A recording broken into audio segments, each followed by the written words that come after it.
Hey everybody!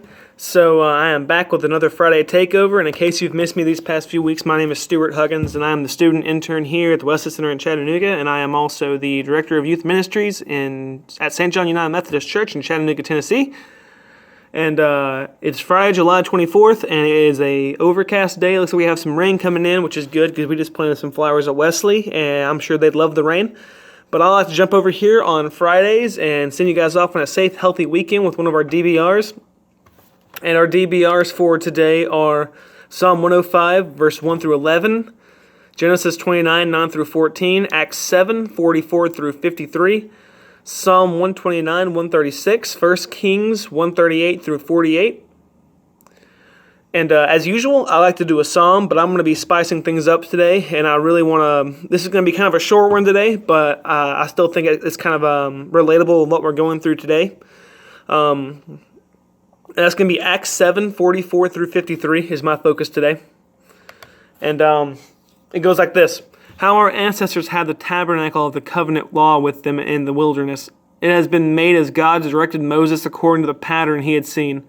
After receiving tabernacle, our ancestors under Joshua brought it with them when they took the land from the nations God drove out before them. It remained in the land until the time of David, who enjoyed God's favor and asked that he provided a dwelling place for the God of Jacob. But it was Solomon who built a house for him.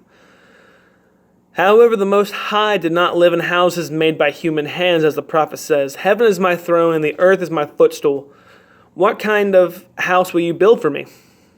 Or where will your resting place be? Has not my hand made all these things? Your stiff-necked people, your hearts and ears are still uncircumcised. You are just like your ancestors. You will resist the Holy Spirit. Was there ever a prophet your ancestors did not persecute? They even killed those who predicted the coming of the righteous one. And now you have betrayed and murdered him, and who have received the law that was given through the angels but have not obeyed, So, the tabernacle was a divine. It was basically essentially a church built specifically.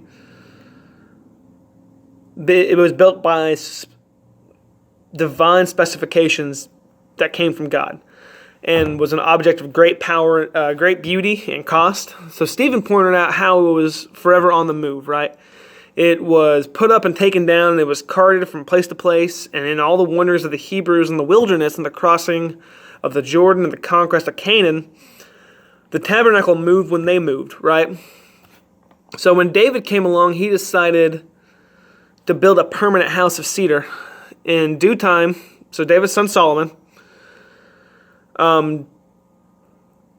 he built the temple in Jerusalem. However, the idea that God could be confined to a temple was kind of a crazy idea. So the Jews tended to make the temple an idol, right? So, with all this COVID-19 stuff, we've had churches open back up, shut back down. Some churches are still open. If you're in the Holston conference right now, we've been shut down for the month of June, and they're looking at the month of August and trying to figure out what to do. And people are eager to get back to church, and people are eager to worship and things like that. But what people aren't realizing is that you don't have to. It doesn't have to be a church in order for you to worship, right? That's one thing COVID-19 has taught me, is that one good thing COVID-19 I think has brought us is people are starting to understand that you don't have to be at church to worship. You can worship anywhere you need to worship, any way you want to worship, right? And so we as Christians believe we make the church the center of our worship and completely ignore a personal relationship with Christ in the process. And it's not the time that we spend in church that is the most important, but the time that we spend with the Lord personally each day, right?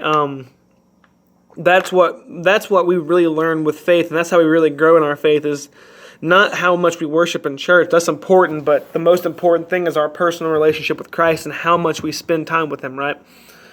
But all right, guys, that's all I have for you today. I know it's a little short one, but I hope you all have a safe and healthy weekend, and stay safe out there, and I'll see you guys next week. Bye.